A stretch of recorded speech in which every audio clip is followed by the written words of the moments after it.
Boa noite, meus irmãos, que a paz do Senhor esteja em suas vidas. Hoje, dia 27, de março de 2024. Agora são 20 horas. Estou perdendo aqui a conta. 20 horas e 39 minutos. Mais um dia, A gente tá aí vendo tanta coisa, tanta notícia, que a gente até se perde. Mas o que me chamou a atenção hoje foram 2 terremotos, que tiveram aí. E aqui no Brasil, Não sei se vocês viram. Um terremoto deu de frente para o Brasil no Oceano Atlântico, bem de frente à costa brasileira. Se não me engano, 5 graus. Se não me engano, 5 graus. E outro foi em Rondônia, Rondônia não, Roraima, Roraima agora à tarde. Isso é sinal, o Acre, Acre, obrigado. Pois é, então prestem atenção. O Brasil nunca foi de tremer, irmãos. Eu morei na América Central, já tem 35, 34 anos atrás, eu morei na América Central.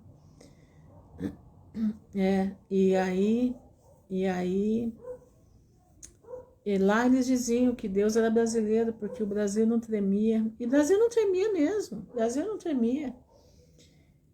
Aqui nós nunca tivemos problemas de fenômenos naturais, Terremoto, enchentes, A gente nunca teve esses problemões aí que tá tendo agora. Não que enchente não tivesse, mas não era o que tá aí, Sempre tivemos uma estabilidade na natureza aqui.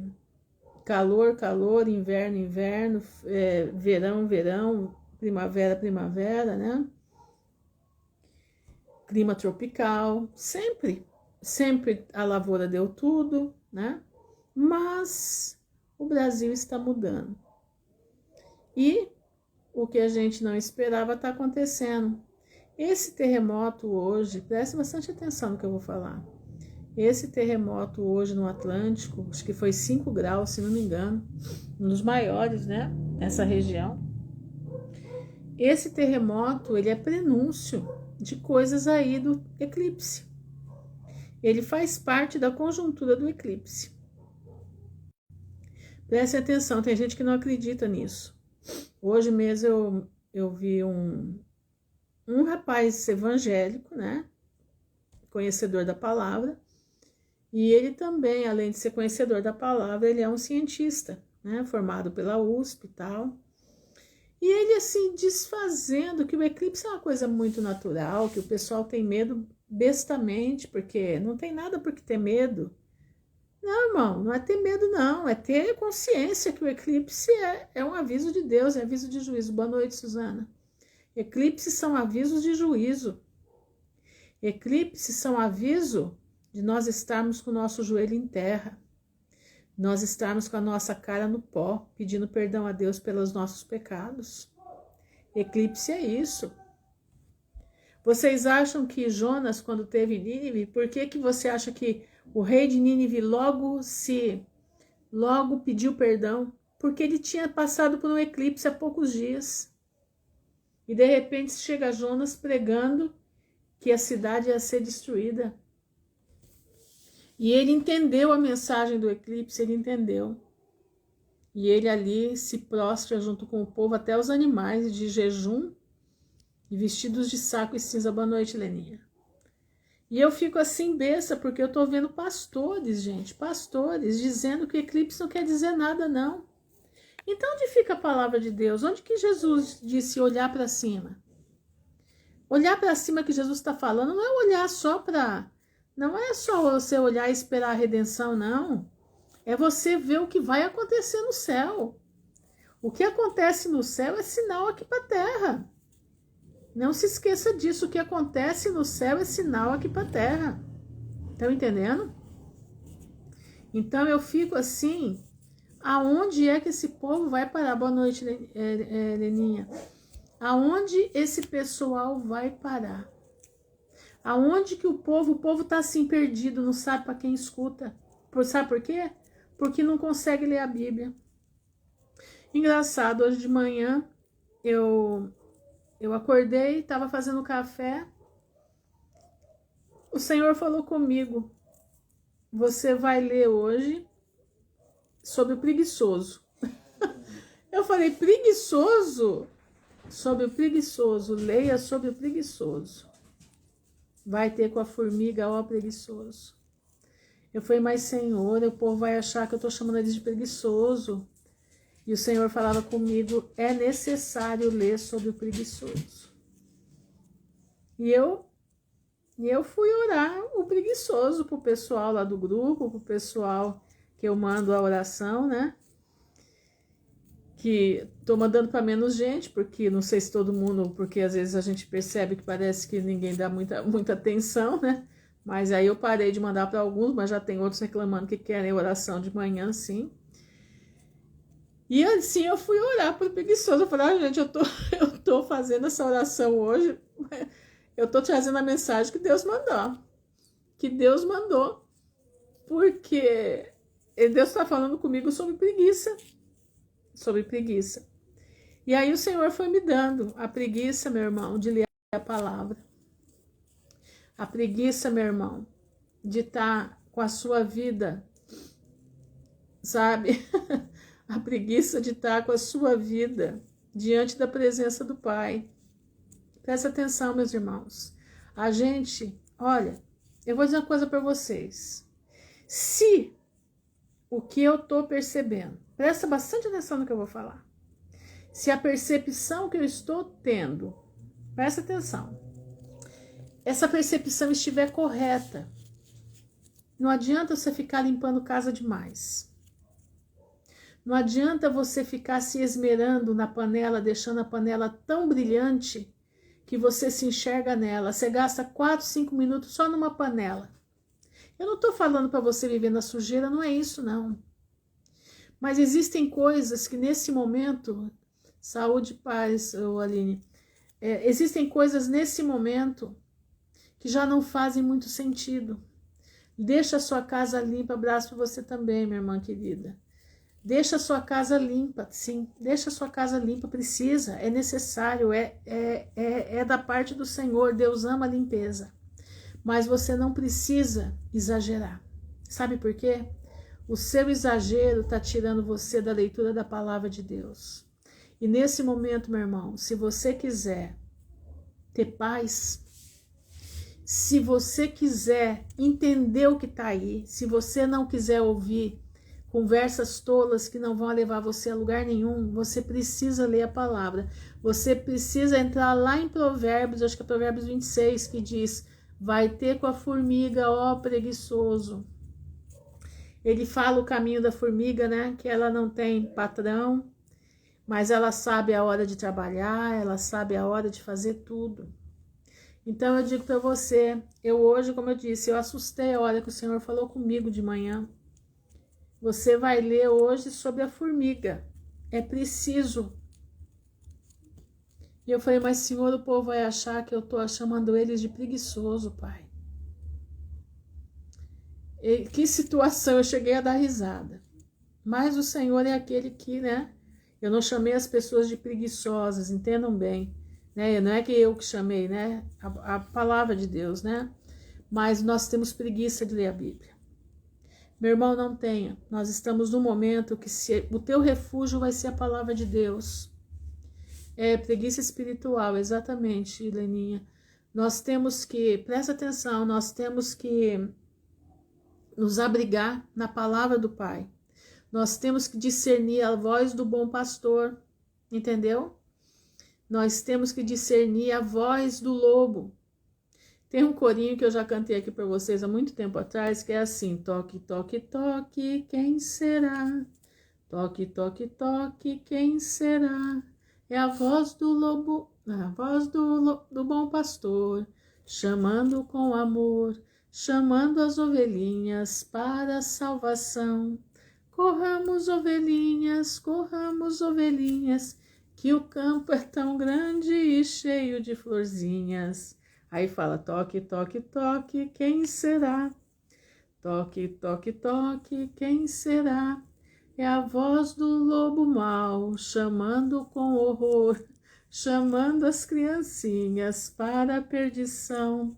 Fujamos, ovelhinhas, o céu é tão grande e cheio de estrelinhas. Fujamos, ovelhinhas, o céu é tão grande e cheio de estrelinhas. Como que você vai discernir a voz do lobo mau e a voz do bom pastor? Que jeito que você vai discernir? Lendo a palavra. A única maneira de discernir a voz do impostor é lendo a palavra. Então, meu irmão, não tenha preguiça, não. Como hoje eu fiquei vendo aquele rapaz, né? Ainda coloquei até nos comentários, falei, olha, me perdoa, mas a sua análise é rasa, fria, e não tem nada de Deus aqui. Você está fazendo uma análise técnica. E o povo de Deus não precisa de técnica. O povo de Deus precisa de espírito. O povo de Deus precisa da visão do Espírito Santo. Então eu te digo, meu irmão e minha irmã, leia a palavra de Deus.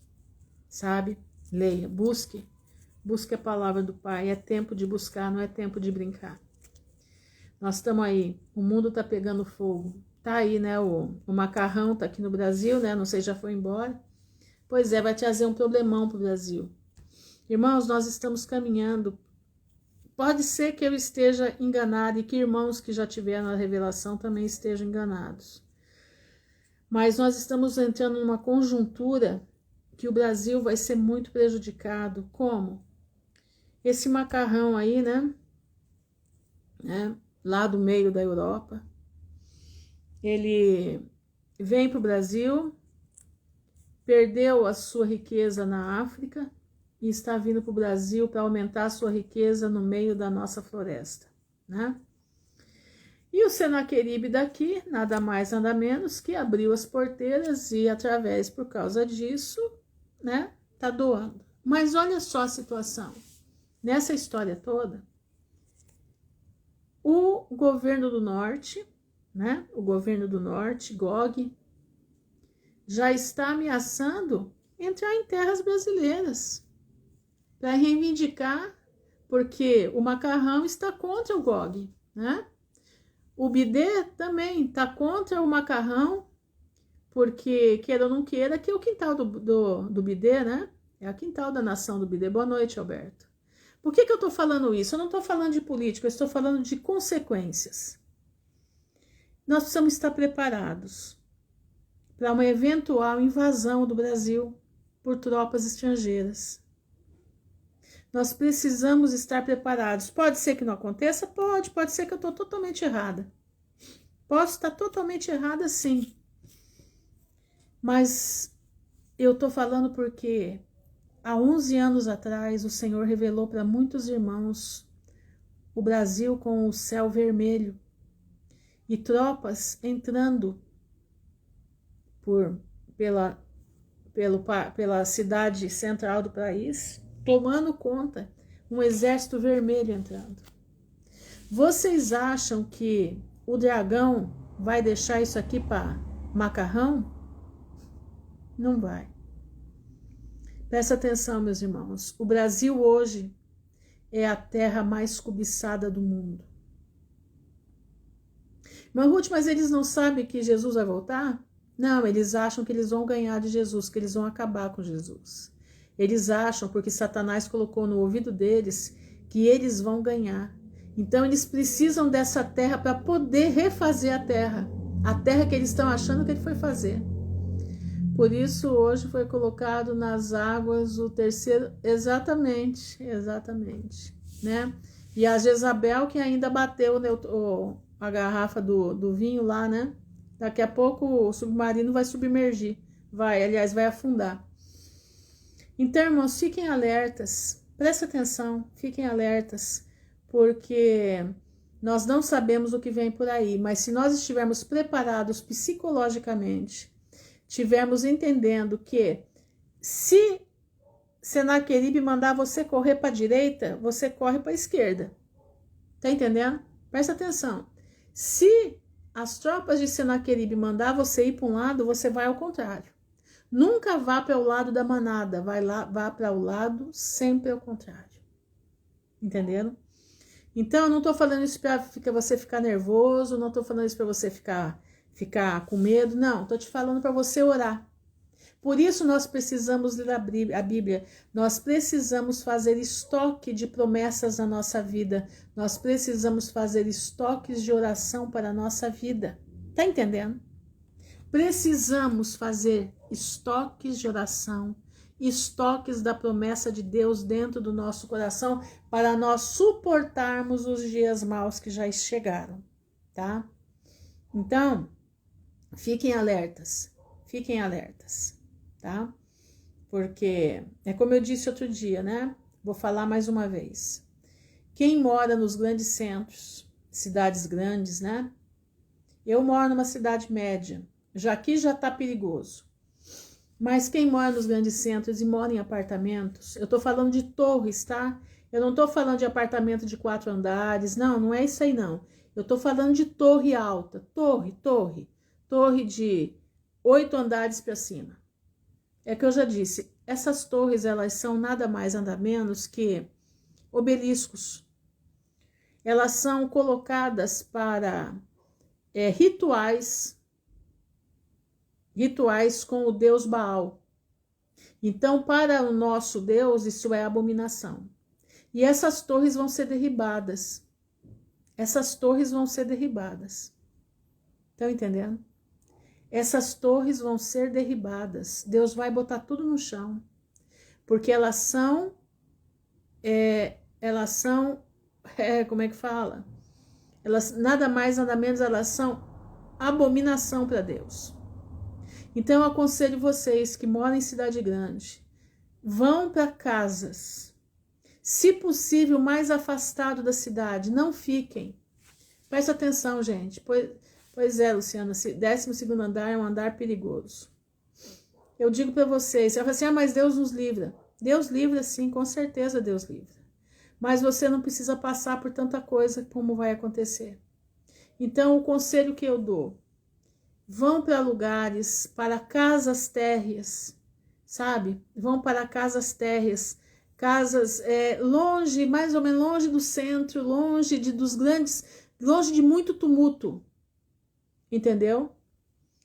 Infelizmente eles vão vir abaixo porque são abominações ao Senhor, são afrontas a Deus, entendeu? São afrontas ao Senhor. Então, orem ao Senhor para que o Senhor movimente as águas e vocês saiam desses lugares. Pelo menos vocês vão estar mais guardados, entendeu? Tá entendendo? Porque, infelizmente, Deus não vai deixar isso aí. Deus vai confrontar Baal. E a hora que for confrontar Baal, essas torres todas vão cair. Aqui na minha cidade mesmo, o Senhor já mostrou que vai derrubar tudo. Aqui é cheio. Vai cair tudo. Eu moro fora do centro da cidade. Eu tô eu tô perto da rodovia aqui. Entenderam? Mas não deixa de ser perigoso. Então vamos ser prudentes, vamos ser inteligentes, né? Vamos ser inteligentes, tá? Hoje eu escutei uma live do pastor Gabito. O pastor Gabito é um pastor da como é que fala? Ai, meu Deus, como é que é o nome daquela aí? Porto Rico. Pastor Gabito é um pastor de Porto Rico. E eu vejo as lives dele no Facebook. E ele falou uma coisa muito interessante hoje. Presta bastante atenção. Ele falou o seguinte. Ele mandou um recado para os irmãos de Porto Rico que moram em Nova York. Para que eles saiam da cidade. Muitos já saíram, muitos foram já para cidades pequenininhas que mais fácil de viver. Mas tem alguns que não conseguem sair. Ele falou hoje, saiam de Nova York, porque Nova York vai ser destruída. E ele falou o seguinte, ele falou, irmãos, eu estou aterrorizado com o Brasil. Ele falou isso. O Brasil é um país calmo, um país sereno, e o país está simplesmente efervescente. O país mudou completamente a sua postura, mudou, o país está um país já comunista total. E aí ele foi falando, né? Foi falando sobre as coisas que estão acontecendo aqui, até terremoto no Brasil, né? E ele disse o seguinte: nos Estados Unidos, a previsão da alimentação até o final do ano para uma família de 4 pessoas é gastar por alimentação $500. Você sabe o que é isso? Você sabe o que é isso? Presta atenção, meu irmão. Presta atenção. Presta bastante atenção. Ele estava falando, ele é um senhor que conhece as coisas.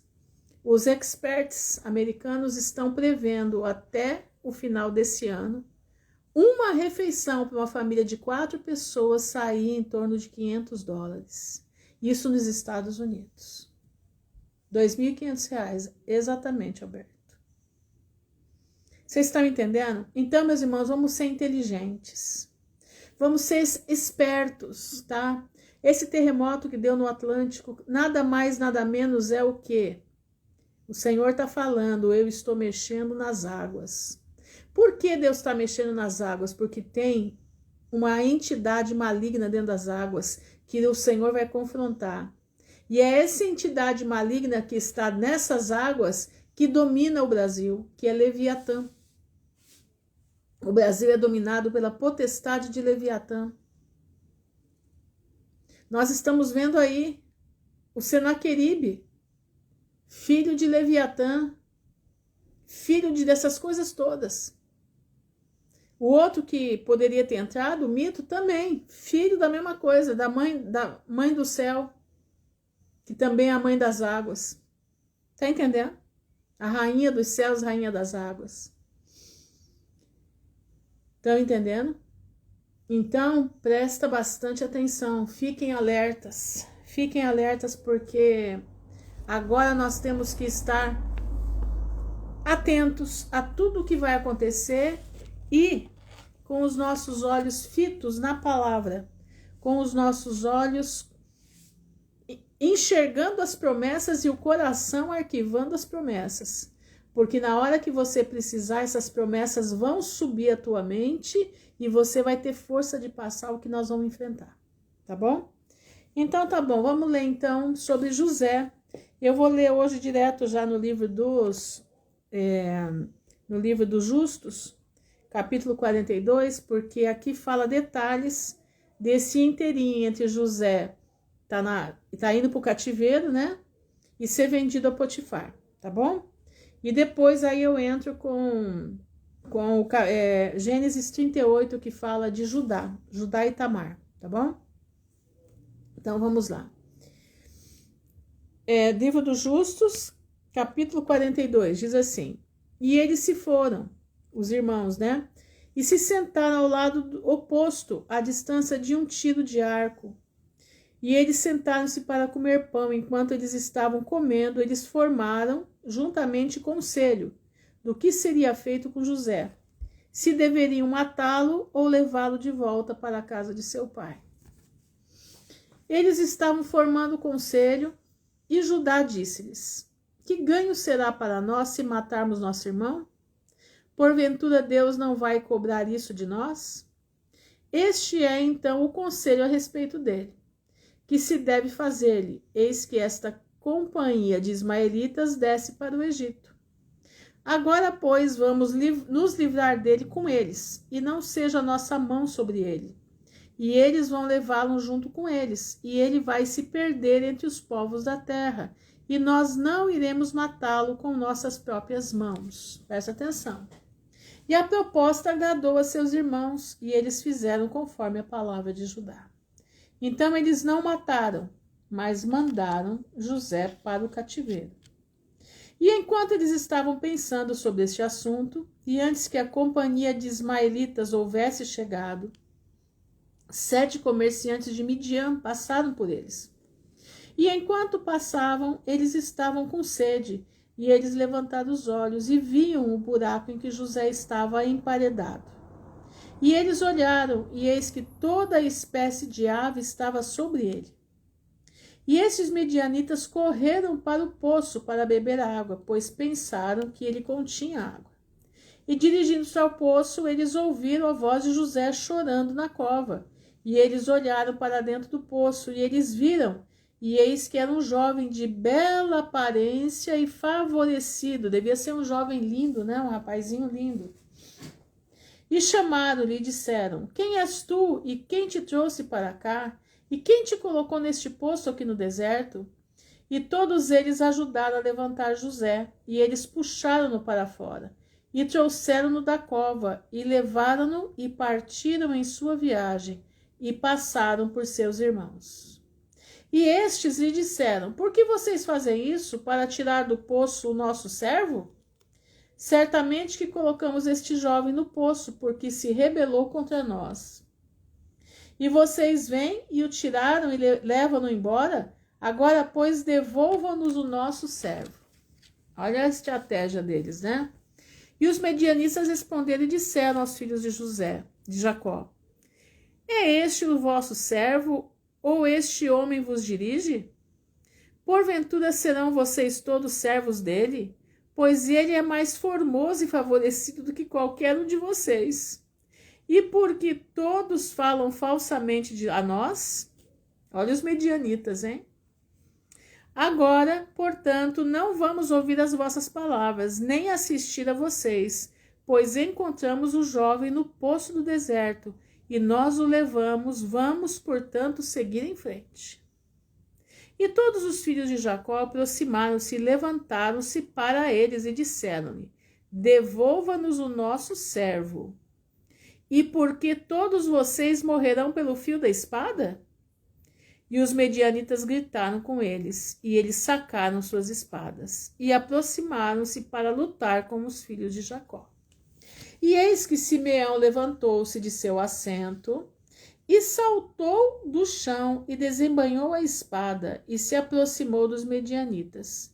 E ele deu um grito terrível diante deles. Diz que os gritos dos filhos de Jacó eram tremendos, de modo que o seu grito foi ouvido à distância, e a terra tremeu dos gritos de Simeão. E os medianitas estavam aterrorizados por conta de Simeão e do som do seu grito. E eles caíram sobre seus rostos e ficaram excessivamente alarmados. E Simeão disse-lhes: em verdade eu sou Simeão, filho de Jacó, do hebreu, que com o meu irmão destruímos a cidade de Siquém e as cidades dos amorreus, e assim fará Deus através de mim a todos os teus irmãos do povo de Midian, como se fez também aos reis de Canaã, que vieram antes, e eles não puderam lutar contra mim. Olha só, Simeão. Agora, pois, dá-nos de volta o jovem que tomaram, para que não entreguemos a vossa carne para as aves do céu e para os animais da terra. E os medianitas ficaram com mais medo de Simeão, e eles se aproximaram dos filhos de Jacó com terror, e com palavras pacíficas, dizendo: certamente vocês já disseram que o jovem é o teu servo, e que ele se rebelou contra vocês, e portanto colocaram-no no abismo.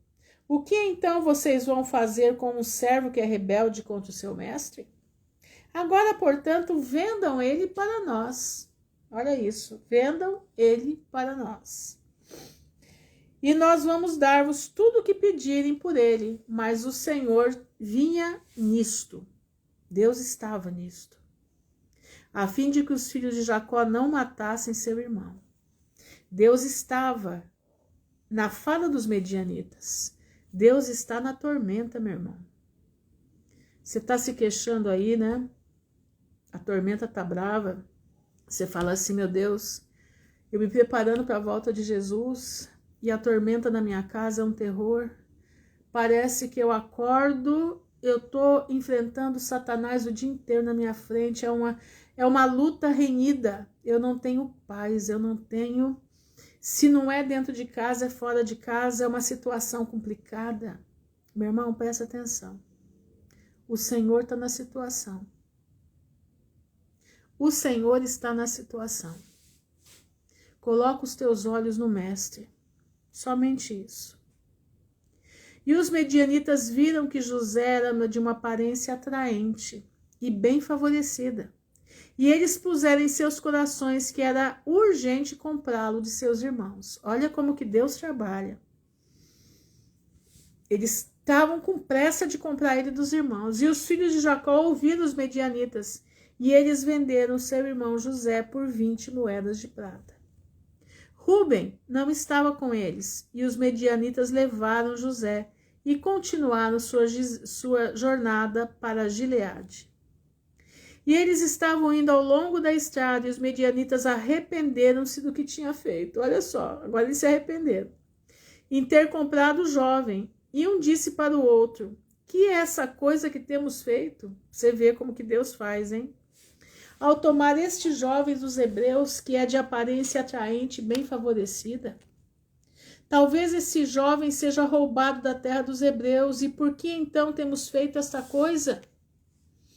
E se ele estiver sendo procurado e o encontrar em nossas mãos, vamos todos morrer por causa dele. Eles agora, a cabeça deles abriu para o que podia acontecer. Certamente que os homens resistentes e poderosos o venderam para nós, a força de um dos quais vocês viram este dia. Talvez eles o roubaram da sua terra com a sua força e com o seu poderoso braço, e por isso venderam-nos pelo pequeno valor que demos a eles. E enquanto estavam assim discursando juntos, eles olharam, e eis que uma companhia de ismaelitas, que os filhos de Jacó avistaram em primeiro lugar, estava avançando para os medianitas. E os medianitas disseram uns para os outros, vinde, vamos vender este jovem para a companhia de ismaelitas, que está vindo em nossa direção, e vamos tomar dele o pouco que nós demos por ele, e seremos livres deste mal. Quer dizer, nós vamos lavar as mãos. E eles o fizeram. E chegaram aos ismaelitas, e os medianitas venderam José para os ismaelitas por 20 moedas de prata, que tinham dado por ele. E os medianitas seguiram o seu caminho, e os ismaelitas levaram José, e eles o colocaram em cima de um dos camelos, e eles o levaram para o Egito. E José ouviu que os ismaelitas prosseguiam para o Egito, e José lamentou e chorou por isso, de que ele estava indo para longe da terra de Canaã, para longe de seu pai. Ele chorou amargamente enquanto ele estava andando em cima do camelo. Você já parou para pensar? Um rapazinho de 17 anos. Que situação. Como começou a moenda cedo na vida de José. E um de seus homens observou a José e fê-lo descer do camelo e andar a pé. E ainda assim José continuou a chorar e a chorar. E disse, ó, meu pai, meu pai. E um dos ismaelitas se levantou e feriu José no rosto. E ele ainda continuou a chorar. E José estava cansado da estrada e foi incapaz de prosseguir em conta e amargura de sua alma. E todos eles feriram e o afligiram na estrada e o aterrorizaram para que deixasse de chorar. E o Senhor viu a aflição de José. Olha isso que lindo. O Senhor viu a aflição de José e seu problema. O Senhor fez descer sobre aqueles homens escuridão e confusão. E a mão de cada um que o feriu se tornou atrofiada. Vocês escutaram isso? Eu vou ler de novo para você escutar direitinho. E o Senhor viu a aflição de José e o seu problema. E o Senhor fez descer sobre aqueles homens escuridão e confusão. Deus confunde o inimigo, irmãos. Você não acredita, não? Pois Deus confunde. E a mão de cada um que feriu José se tornou atrofiada. Creia, meu irmão. Deus faz. E disseram uns aos outros, que é isto que Deus nos tem feito na estrada? E eles não sabiam que isto se abateu sobre eles por conta de José. E os homens prosseguiram na estrada, e eles passaram ao longo da estrada de Efrata, onde Raquel fora enterrada. E José chegou à sepultura de sua mãe e correu para a sepultura de sua mãe e caiu sobre o túmulo e chorou. E José gritou em alta voz sobre o túmulo de sua mãe e disse: ó minha mãe, ó tu que fizeste-me nascer, acorda agora e sobe a ver o teu filho, como ele foi vendido como escravo e ninguém tem dó dele. Ó, sobe e vê o teu filho, chora comigo por causa dos meus problemas e vê o coração de meus irmãos. Desperta, minha mãe, desperta. Acorda do teu sono por mim e batalha contra meus irmãos. Ó, como me tiraram meu casaco e me venderam já 2 vezes como escravo. Separaram-me de meu pai e não há ninguém que te tenha pena de mim. Desperta e coloca a tua causa contra eles diante de Deus e vê quem Deus vai justificar no julgamento e a quem vai condenar. Levanta-te, ergue-te, desperta do teu sono e vê meu pai com sua alma estar para comigo nesse dia. Consola-o e anima-o seu coração. E José continuou a falar essas palavras, e José gritou e chorou amargamente sobre o túmulo de sua mãe. E ele parou de falar, e com a amargura do seu coração ele se tornou como uma pedra sobre o túmulo. E José ouviu uma voz que falava. Ele disse, com voz de choro: meu filho José, eu ouvi o teu choro e a voz das tuas lamentações e vi as tuas lágrimas. Conheço as tuas angústias e isso me entristece, porque teu pesar grande e abundante é adicionado à minha dor.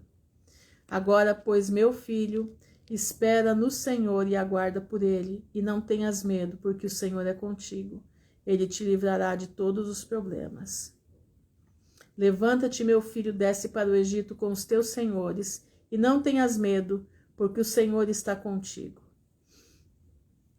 E essas palavras foram que afagou a vida de José.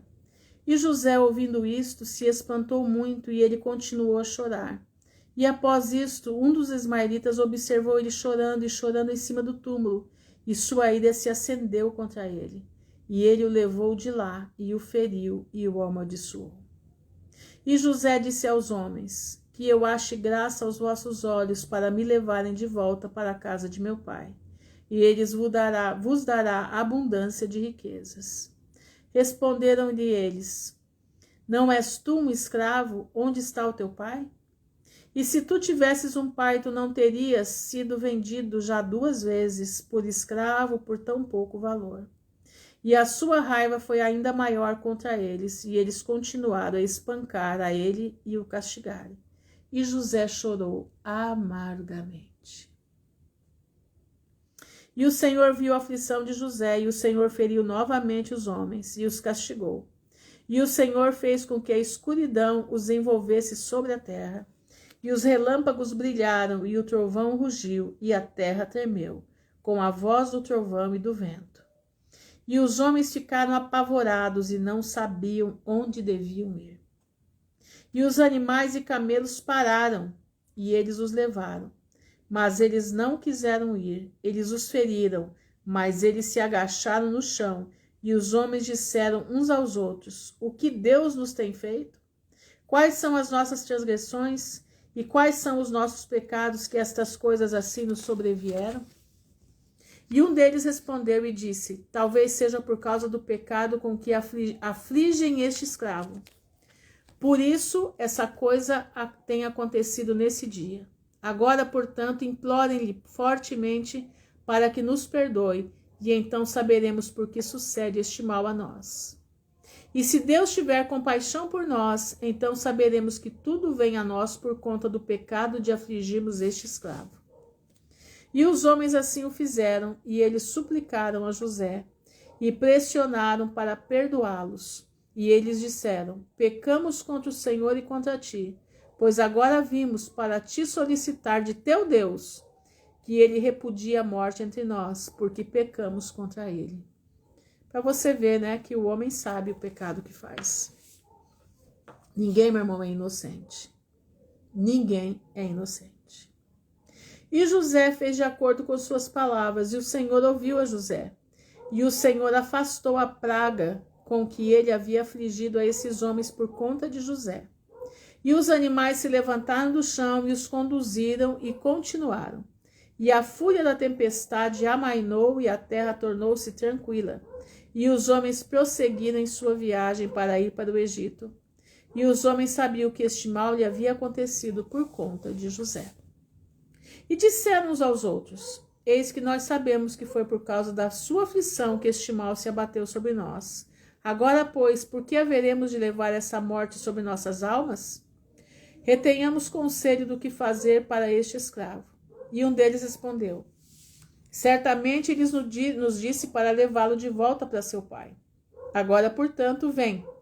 Vamos levá-lo de volta e iremos para o lugar que ele vai nos dizer, e tomar de sua família o preço que nós demos para ele e para nós. Então iremos embora.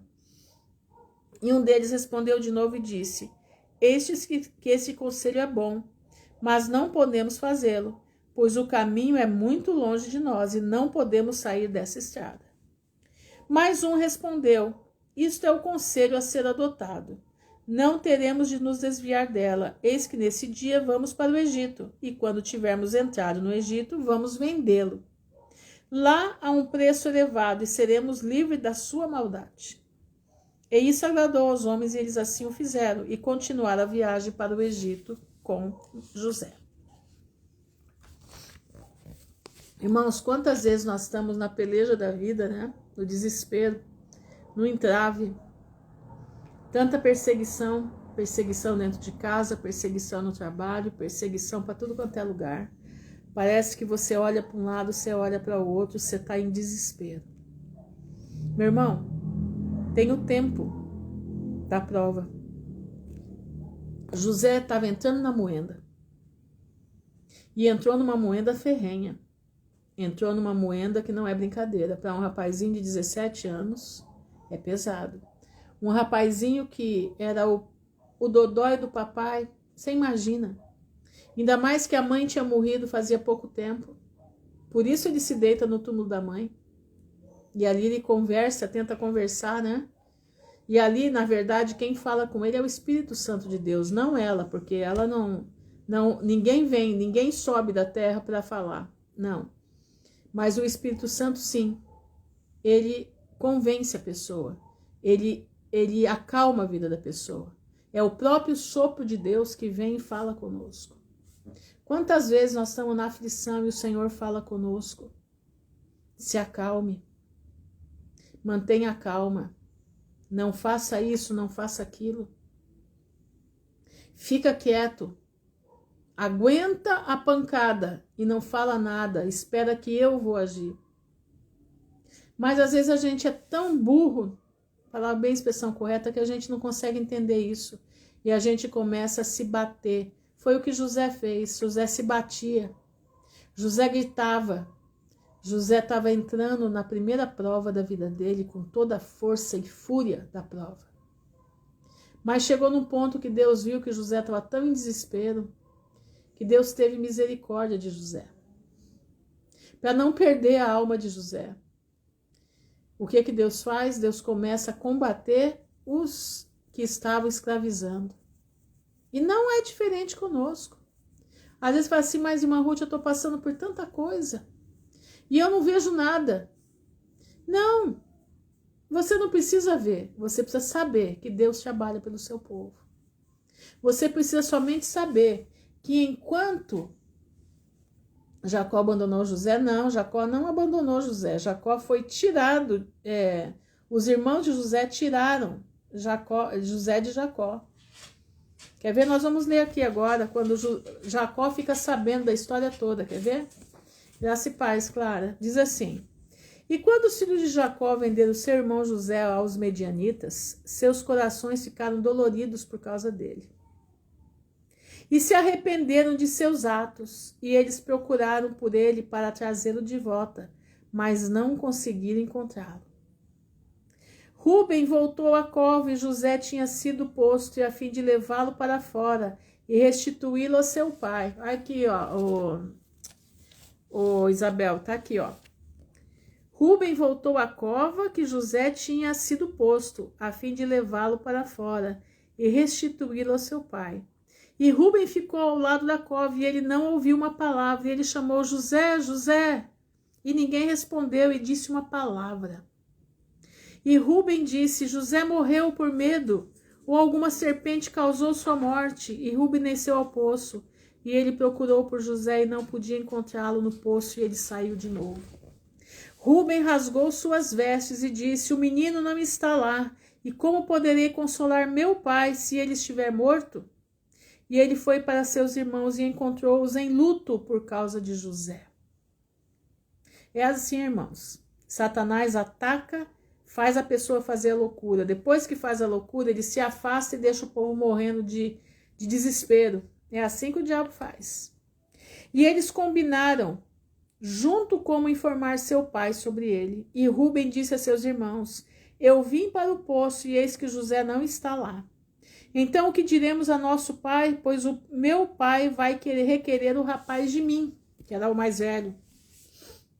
E seus irmãos lhe responderam: Assim e assim faremos. E nossos corações doeram. Depois disso, por conta deste ato, e agora vamos procurar uma desculpa que vamos dar ao nosso pai. E Rúben disse-lhes: Que é isto que temos feito para levar os cabelos brancos de nosso pai à sepultura em tristeza? Olha isso, fica rindo de longe, Edna, é isso mesmo. Fica rindo de longe da situação que ele botou o povo e o povo caiu e agora ele deixa no desespero. É desse jeito aí mesmo, irmã. E Rúben sentou-se com eles e todos se levantaram e juraram um ao outro em não contar esta coisa a Jacó. E todos eles disseram: O homem que disser isso para o nosso pai ou sua família, ou que vá relatar isso a qualquer um dos filhos da terra, vamos todos nos levantar contra ele e matá-lo à espada. Então fizeram um juramento entre os 11, os 10, aliás, que se um falasse alguma coisa, eles matavam. E os filhos de Jacó temiam este assunto, do mais jovem ao mais velho, e ninguém falou uma palavra. E eles esconderam a coisa em seus corações. E depois sentaram-se para determinar e inventar algo a dizer ao seu pai Jacó sobre todas essas coisas. E Issacar disse-lhes: Eis aqui um conselho para vocês, se parecer bem aos seus olhos, fazer esta coisa. Vamos tomar o casaco que pertence a José e rasgá-lo, e matar um bode e mergulhá-lo em seu sangue, e enviá-lo para o nosso pai, e quando ele o vir, iremos dizer a ele que uma besta o devorou. Portanto, tomemos o seu casaco, e eis que o sangue será sobre a sua pelagem. E fazendo isso, estaremos livres dos murmúrios do nosso pai. Que terror, né? Que gente fria. E o conselho de Issacar lhes satisfez. E eles deram ouvidos e fizeram conforme a palavra de Issacar aconselhou-os. E apressaram-se e pegaram a túnica de José, e rasgaram-na, e mataram um cabrito, e tingiram a túnica no sangue dele. E então pisaram no pó, e eles mandaram o casaco para o seu pai, pela mão de Naphtali, e ordenou-lhe que dissesse estas palavras: Nós reunimos o gado e tínhamos chegado tão longe como o caminho para Siquém. E mais aí diante, quando encontramos este casaco na estrada no deserto, mergulhado em sangue e em pó. Agora, portanto, vê se é a túnica de teu filho ou não. E Naphtali se foi de seus irmãos e veio a seu pai e deu-lhe o casaco. Olha, gente, que crueldade. E ele falou de todas as palavras que se lhe tinha ordenado. E Jacó viu a túnica de José, e ele sabia disso, e ele caiu com o rosto no chão. E tornou-se imóvel como uma pedra. Depois se levantou e gritou com voz alta, e chorando disse: É a túnica do meu filho José. E Jacó se apressou e mandou um de seus servos a seus filhos, que foi até eles e encontrou-os vindo ao longo da estrada com o rebanho. E os filhos de Jacó vieram a seu pai sobre a noite, e eis que suas vestes estavam rasgadas, e poeira sobre sua cabeça. E eles encontraram seu pai gritando e chorando com grande voz. E Jacó disse a seus filhos: Digam-me a verdade, que mal tem vocês trazido nesse dia, repentinamente sobre mim? E eles responderam ao seu pai Jacó, dizendo: Nós viemos ao longo desse dia, após o rebanho ter sido recolhido, e chegamos até a cidade de Siquém pela estrada do deserto, e encontramos este casaco cheio de sangue sobre o chão. e nós não sabíamos a quem pertenceria e enviamos-te, pois talvez tu pudesse saber. A crueldade, né? E Jacó ouviu as palavras de seus filhos e clamou com grande voz e disse: é o casaco do meu filho. Uma besta fera o devorou. José está feito em pedaços, porque eu o enviei nesse dia para ver se tudo estava bem. Como vocês com o rebanho para trazer-me novas de vocês? E ele foi como eu ordenei, e isto aconteceu com ele nesse dia. E eu pensava que meu filho estava com vocês. E os filhos de Jacó respondendo disseram: ele não veio para nós, nem nós temos visto ele a partir do momento da nossa ida até agora. Gente, como mentia dura, hein? Meu pai tem que ter uma cara de pau danada para mentir. E quando Jacó ouviu essas palavras, ele mais uma vez gritou em voz alta e se levantou, rasgou as suas vestes, pôs um saco sobre os seus lombos e ele chorou amargamente. E ele chorou e levantou a sua voz em pranto e exclamou e disse estas palavras: José, meu filho José, eu hoje te enviei para o bem-estar de teus irmãos, e eis que tu tens sido rasgado em pedaços. Através da minha mão foi que isso aconteceu com meu filho. E Jacó ainda pensava que ele era o culpado de tudo isso. Entristeço-me por ti, meu filho, entristeço-me por ti. Foste como doce para mim durante a vida, e agora como excessivamente amarga é a tua morte para mim. E que eu tivesse morrido no lugar de José, meu filho, pois me entristeço. Infelizmente para ti, ó meu filho José, onde estás? Onde tu foste parar? Desperta do teu lugar e vem ver a minha tristeza por ti, ó meu filho José. Que terror, né, irmãos? Vem agora e conta as lágrimas que jorram dos meus olhos. Olha Jacó falando. Pelo meu rosto, leva-as adiante do Senhor para que a sua raiva se aparte de mim. José, como tu caíste pela mão de um por quem ninguém tinha caído desde o princípio do mundo até este dia, porque tu tens sido condenado à morte pela ferida de um inimigo. Afligido com crueldade, mas com certeza eu sei que isso aconteceu a ti, por conta da multidão dos meus pecados. Desperta agora e vê quão amargo é o meu pesar por ti, meu filho. Apesar de eu não te cobrir, nem te moldar, nem te ter dado fôlego e alma, mas foi Deus quem te formou e construiu os teus ossos e cobriu a tua carne, soprou em tuas narinas o sopro da vida e em seguida ele deu-te a mim. Agora, verdadeiramente, Deus quem te deu a mim, tomou-te de mim. E tal então te sobreveio. E Jacó continuou a falar semelhante a essas palavras a respeito de José, e ele chorou amargamente, caiu no chão e ficou imóvel. E todos os filhos de Jacó, vendo o pesar de seu pai, eles se arrependeram do que tinham feito. E eles também choraram amargamente. E Judá se levantou e levantou a cabeça do seu pai do chão, e colocou-a no seu colo, e ele limpou as suas lágrimas da sua face. E Judá chorava enquanto a cabeça de seu pai estava deitada em seu colo, imóvel como uma pedra. E os filhos de Jacó viram o pesar de seu pai e levantaram as suas vozes e continuaram a chorar. E Jacó ainda estava deitado no chão imóvel como uma pedra. E todos os seus filhos e suas filhas e servos se levantaram e puseram-se em volta dele a confortá-lo, e ele se recusou em ser consolado. E toda a família de Jacó levantou-se e lamentou-se com um grande pranto por conta de José e do pesar de seu pai. A notícia chegou a Isaque, filho de Abraão, o pai de Jacó, e ele chorou amargamente por conta de José. Ele e toda a sua casa, e ele partiu onde morava em Hebrom e os seus homens, e Isaque confortou a Jacó, seu filho, e ele se recusou ser consolado. Depois disso, Jacó levantou-se do chão, e as suas lágrimas corriam pela face. E ele disse a seus filhos: levantem-se, tirem suas espadas, seus arcos, e ide para fora do campo. Procurem encontrar o corpo do meu filho e tragam-no para mim, para que eu possa enterrá-lo. Procurem também, peço-vos, entre os animais, e caçem-nos, e o que aparecer diante de vocês que se possa aproveitar, tragam para mim. Talvez o Senhor tenha piedade da minha aflição e se levante antes que eu rasgue o corpo do meu filho em pedaços. Traga-no para mim e eu vou vingar a causa do meu filho. E seus filhos fizeram o que seu pai lhe havia ordenado. Levantaram-se cedo e cada um tomou sua espada, seu arco e saíram para o campo. E Jacó ainda estava chorando em voz alta, e chorando e andando para lá e para cá, e ferindo as mãos, e dizendo: José, meu filho. E os filhos de Jacó foram para o deserto, para prender os animais.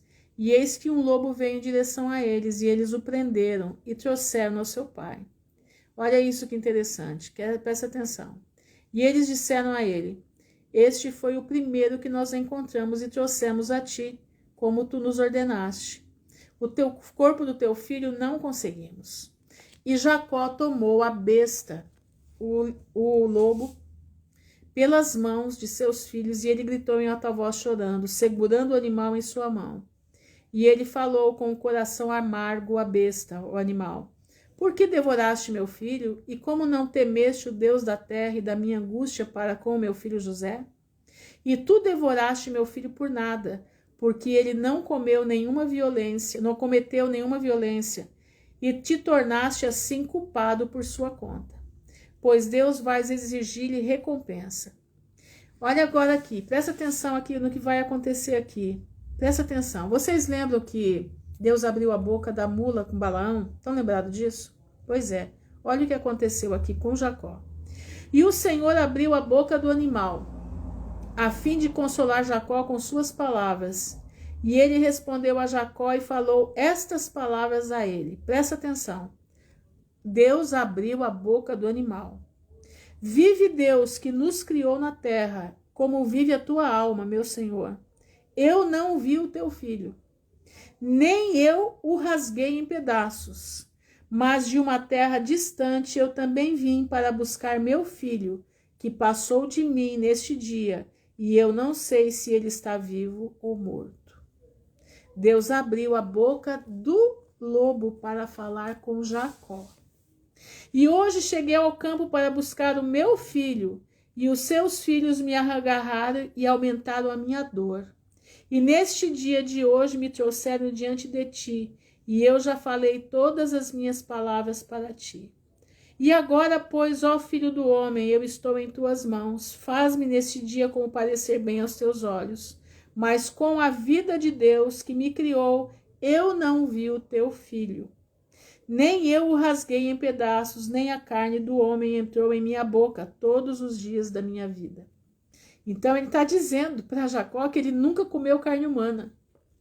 Ele está falando, Deus abriu a boca desse animal. E quando Jacó ouviu as palavras na boca da besta, ele ficou bastante espantado e, libertando o animal de sua mão, ele foi pelo seu caminho. E Jacó ainda estava chorando em alta voz por José, dia após dia, e ele chorou por o seu filho muitos dias. Vocês estão entendendo? Irmãos, Deus tem planos. Deus faz coisas. Deus fez a mula abrir a boca com Balaão. E Deus fez aqui o lobo abrir a boca para Jacó. Parece que não, mas ele ia matar um animal inocente. E Deus não permitiu. Deus abriu a boca desse animal. Meus irmãos, se Deus precisar te livrar da morte, ele abre a boca do animal. Nós vamos entrar num período agora, um período que nós vamos ver muitos milagres. Nós vamos ver muita coisa. Por que eu estou falando tudo isso? Porque isso daqui que nós estamos lendo, apesar de ser um pouco cansativo, mas isso aqui é uma lição para nós. Esse Deus que atuou na vida de José, na vida de Jacó, nessa aflição toda, é o Deus que atua nas nossas aflições.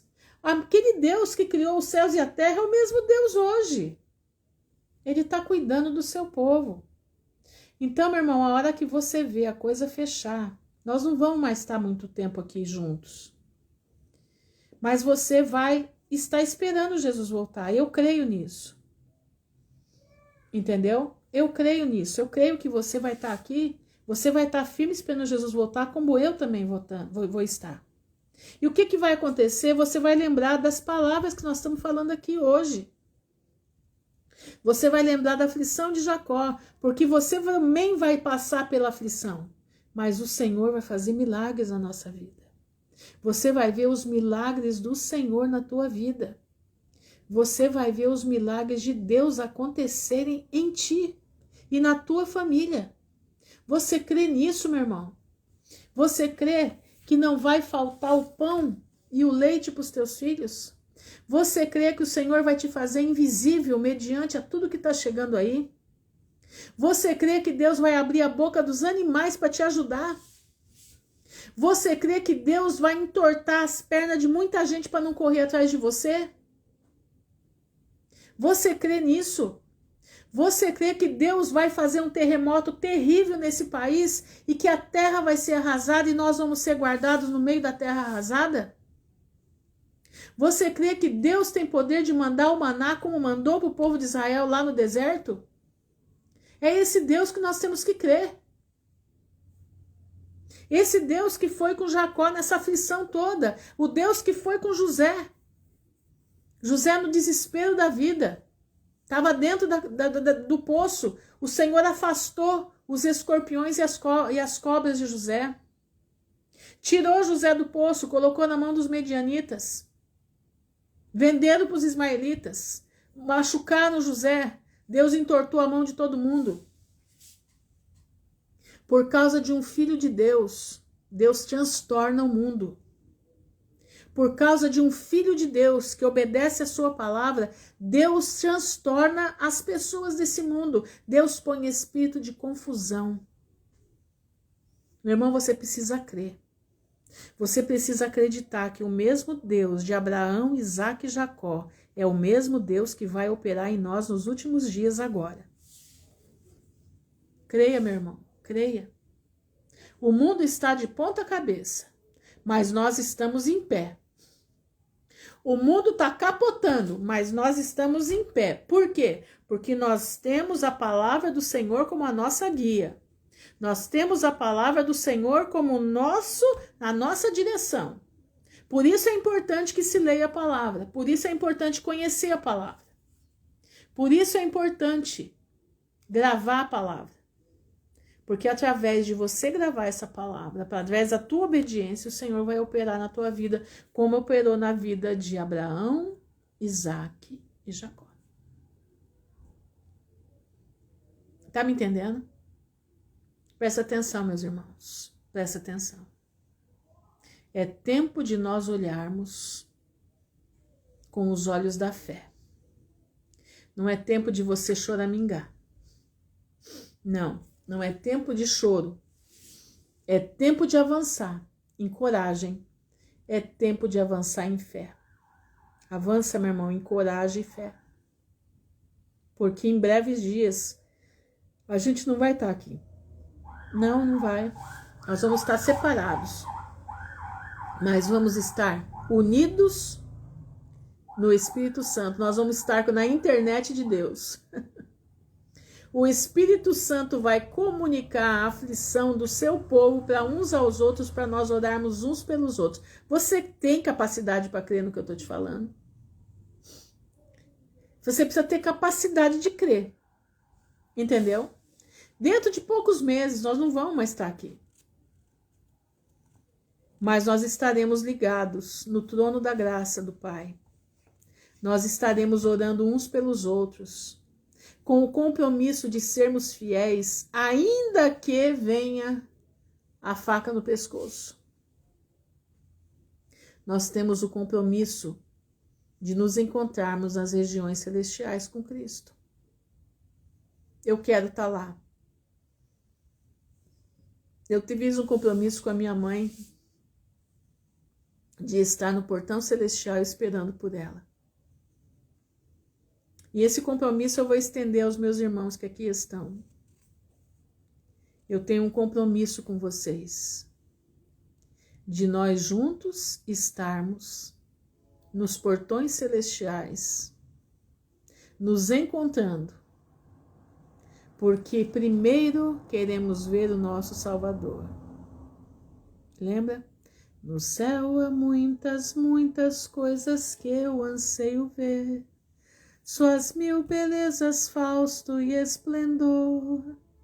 Mas ao fluir das celestiais moradas o prazer, primeiro quero ver meu Salvador. Primeiro quero ver meu Salvador. Sim, antes dos queridos ao redor. E então por longos dias, que doce alegria, mas quero ver primeiro Salvador.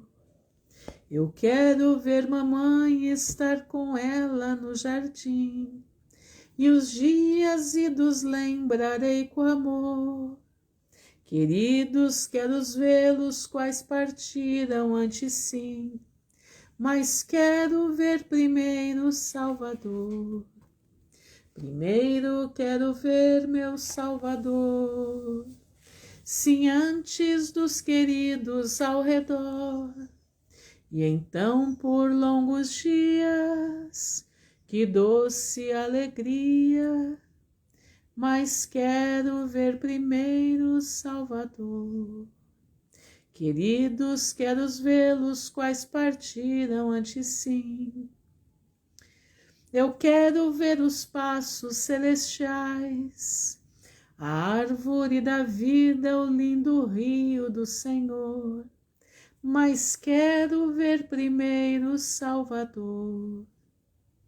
Primeiro quero ver meu Salvador. Sim, antes dos queridos ao redor. E então por longos dias, que doce alegria, mas quero ver primeiro Salvador. Meu irmão, nós vamos nos ver. Mas antes da gente se ver, nós vamos ver primeiro o Salvador. Então eu tenho um compromisso com aqueles que o Senhor me deu para trazer a palavra dele. Um compromisso com aqueles que o Senhor me deu para todas as noites estar aqui, trazendo a palavra de redenção, trazendo a palavra de ânimo para nós irmos à cidade celestial. Nós temos um compromisso nos portões celestiais. Amém? Vamos orar? Senhor, nosso Deus e nosso Pai, no nome honrado de Jesus Cristo de Nazaré, nós estamos diante da Tua presença, Senhor, te louvando e bendizendo o Teu nome, te agradecendo, Pai, porque Tu és soberano. Te agradecendo, Senhor, porque em meio das tribulações terríveis de Jacó e de José, em meio àquela confusão toda, o Senhor estava presente o tempo inteiro. O Senhor chegou a abrir a boca do lobo para falar com Jacó, para acalmar o coração de Jacó, apaziguar o coração de Jacó. Eu te peço nesse momento, Pai, nos ajuda a apaziguar os nossos corações. Manda os anjos dos céus apaziguar os nossos corações no momento da tormenta que nós vamos passar. Pai, nos ajuda a enfrentar o que vem vindo com a paz que excede a todo entendimento. Ajuda os meus irmãos, a nós enfrentarmos aquilo que vem vindo, não com a força do braço, mas a força do teu poder. Como disse o anjo naquela madrugada para mim, lá dentro do meu quarto, fortalecei-vos no Senhor e na força do seu poder. Essa é a preparação para os tempos que estão vindo. Então, Pai, eu te peço em nome de Jesus, guarda nós debaixo das tuas potentes mãos. Nos ajuda, Senhor, aumenta a nossa fé. Nós precisamos de uma fé aumentada, Pai. Nós somos fracos, somos errantes, mas nós confiamos no grande Deus que nós servimos. Nós confiamos no Deus que criou céus e terra. É o Deus que não há outro no lugar dele. E nós estamos entregando as nossas vidas e as vidas das nossas famílias nas tuas mãos. E confiamos que o Senhor estará presente em todas as tribulações. Te agradecemos, Senhor, te louvamos no nome honrado de Jesus Cristo de Nazaré, que vive por hoje e para toda a eternidade. E estaremos contigo na eternidade, em nome de Jesus. Guarda-nos, Senhor, porque em ti confiamos. No nome honrado do teu Filho, Yeshua HaMashiach, que vive por hoje e para toda a eternidade. Amém e amém. Irmãos, fiquem na graça de Jesus, que o Senhor abençoe a todos. Amanhã, se Deus quiser, nós estamos avançando já com José, já no Egito. Amém? Fiquem na graça do Pai, meditem naquilo que foi falado hoje. Meditem. Porque o Senhor será conosco. Você só precisa crer. Você precisa crer. A Bíblia é feita para quem crê. A salvação é feita para aquele que crê. Entendeu? O Senhor não abandona aquele que crê nele. Põe isso na tua cabeça. Fique na graça do Senhor. O Senhor abençoe a todos em nome de Jesus. Amém e amém.